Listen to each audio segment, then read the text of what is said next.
Hello बच्चों, class 6 subject SS भूगोल का हम फर्स्ट चैप्टर पढ़ेंगे। सौर मंडल में पृथ्वी, यानी कि सौर मंडल में पृथ्वी की स्थिति कैसी है वो सभी हम इस चैप्टर में करेंगे। देखिए, सूर्य के अस्त होने के बाद जो आकाश में देखना अच्छा लगता है तो दो चमकते हुए से बिंदु दिखाई देते हैं। तो धीरे धीरे इनकी जो है संख्या बढ़ती जाती है। फिर ऐसा लगता है कि आकाश हीरो से जड़ा हुआ है। तो ये टिमटिमाहट जो है तारे होते हैं, टिमटिमाते हुए दिखाई देते हैं। चंद्रमा को भी इन चमकीली वस्तु के साथ देखते हैं। चंद्रमा अलग अलग समय पर अलग अलग आकारों में भी दिखाई देता है। जैसे पूरा चंद्रमा केवल महीने में वो एक ही बार दिखाई देता है। जब पूर्ण चंद्रमा वाली रात आती है तो उसे पूर्णमासी कहते हैं। पूर्णिमा के 15 दिन बाद वाली रात को चंद्रमा दिखाई नहीं देता, अमावस्या कहलाती है। जैसे अभी 4 दिन बाद अमावस्या आएगी। तो ऐसी रात्रि यदि बिना बादलों के हो तो हम आकाश का अवलोकन अच्छी तरह से कर सकते हैं, यानी कि आकाश को अच्छी तरह से देख सकते हैं। अब आप यह सोच रहे होंगे कि दिन में चंद्रमा एवं अन्य चमकीली वस्तुएं क्यों नहीं दिखाई देती, क्यों नहीं हम देख सकते। दिन में तो सूर्य का प्रकाश बहुत ज्यादा होता है ना। तो इस कारण दिन में ये चीजें चमकीली वस्तुएं नहीं दिखाई देती, यानी कि चमकीले जो हैं चांद तारे ये इनको हम नहीं देख सकते। तो आकाश में सभी चमकने वाली वस्तुएं जैसे सूर्य है, चंद्रमा है, ये खगोलीय पिंड कहलाती हैं।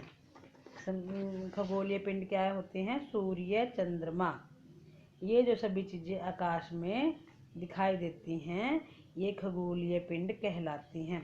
देखिए, आपके सामने ये पिक्चर बनी हुई है। संकेतक तारे हैं, उत्तर दिशा में देख, पश्चिम है दिशा, फिर ध्रुव तारा दिखाई दे रहा है, ये पूर्व दिशा है। ये सारा यहाँ पर बताया जा रहा है। आकाश में चमकने वाले कुछ खगोलीय पिंड बहुत बड़े आकार के होते हैं और गर्म होते हैं और गैसों से बने होते हैं। इनका अपना प्रकाश तथा ऊष्मा होती है जिसे बड़ी मात्रा में चारों ओर छोड़ते रहते हैं। तो इन खगोलीय पिंडों को तारा कहते हैं और सूर्य भी इसी प्रकार का खगोलीय पिंड है। समझ आया बच्चों? मतलब जिनका अपना प्रकाश होता है, गैस होती है, ऊष्मा होती है, गैस से ये बनते हैं तो वो तारा होते हैं और इनका अपना प्रकाश होता है। और सूर्य भी इस प्रकार का खगोलीय पिंड है क्योंकि सूर्य का भी अपना प्रकाश होता है। देखिए, इसमें कुछ करने के लिए भी एक बताया गया है कि कागज में सुई से छेद करें और टार्च को कागज के छिद्र वाले भाग से सटा दे। बाकी कागज को टार्च से लपेट कर उसके ऊपर रबड़ लगा दे, कमरे का बल्ब बंद कर दे, टॉर्च जला दे, तो उसे दीवार की तरफ करें। दीवार पर प्रकाश के छोटे छोटे बिंदु दिखाई देने लगेंगे, ठीक ऐसे ही जैसे अंधेरी रात में आकाश में तारे चमकने लगते हैं। बल्ब को जला दें, आप देखेंगे कि दीवार पर दिखाई देने वाले प्रकाश के बिंदु अदृश्य हो जाएंगे। यह ठीक ऐसा ही होता है जैसा सूर्य निकलने के तारे में दिखाई नहीं देते। या आपने वैसे भी घर पे कई बार किया होगा ये प्रयोग। तो इस प्रकार कहने का अभिप्राय क्या है? जब सूर्य निकल जाता है तो ये चांद और तारे दिखाई नहीं देते। जब सूर्य छिप जाता है तो ये चांद तारे दिखाई देते हैं। रात को सूर्य के समान बहुत सारे तारे आकाश में चमकते हैं।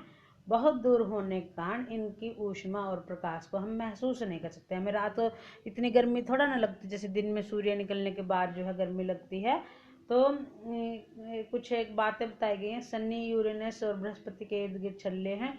इनमें केवल शक्तिशाली दूरबीन से ही देखा जा सकता है। यदि हम ध्यान से देखें, कुछ दूरी पर स्थित वस्तुएं हमें छोटी दिखाई देती हैं। अधिक ऊंचाई पर उड़ने वाला जहाज भी हमें बहुत छोटा दिखाई देता है। जैसे अब चिड़िया है, उड़ती है आकाश में, छोटी दिखाई देती है। जहाज कितना बड़ा होता है लेकिन जब वह आकाश में उड़ता है तो बहुत छोटा दिखाई देता है। रात को आकाश की ओर देखने पर हमें तारों के विभिन्न समूह आकृतियां दिखाई देती है। इन्हें नक्षत्र मंडल कहा जाता है। उर्सा मेजर या बिग बियर इसी प्रकार का एक नक्षत्र मंडल है। 7 तारों का समूह जिसे स्मॉल बियर या सप्तऋषि कहते हैं। बहुत आसानी में आने वाला नक्षत्र पहचान आ जाती है इसकी। यह नक्षत्र मंडल एक बड़े नक्षत्र मंडल उर्सा मेजर का हिस्सा है। अपने परिवार के किसी बड़े सदस्य से आप आकाश में चमकते चमकने वाले विभिन्न तारों, ग्रहों या नक्षत्र मंडलों की जानकारी प्राप्त कर सकते हैं। तो रात को लोग दिशा का ज्ञान तारों की सहायता से करते हैं। ध्रुव तारा हमेशा उत्तर दिशा में चमकता है, इसे उत्तरी तारा भी कहते हैं। ध्रुव तारे की स्थिति का ज्ञान हमें सप्तऋषि मंडल से प्राप्त हो जाता है। धन्यवाद बच्चों, आपको चैप्टर यहाँ तक अच्छे से रीड करना है।